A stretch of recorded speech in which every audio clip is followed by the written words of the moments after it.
یہ بڑی خوبصورت بات ہے کہ وہ جو سمندروں کا مالک ہے جب وہ اپنے محبوب بندوں کو دیکھتا ہے کہ وہ میری حضوری میں تائب دل ہو کر اشک بہاتے اور معافی طلب کرتے ہیں تو یقین جانیے وہ ہمارے آنسوؤں کو کتاب مقدس کے مطابق مشکیزے میں بند کر لیتا ہے۔ اور مومنو، ہر وہ آنسو جو خدا کے جلال کے لیے ہماری آنکھوں سے بہتا ہے، رب جلیل ان آنسوؤں کی قدر کرتا ہے۔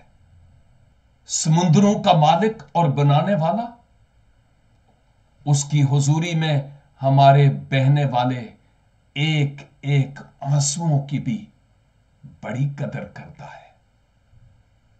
خدا کے حضور اشک بہائیں، وہ ہماری دعاؤں کو خاک میں نہیں ملنے دے گا۔ God bless you.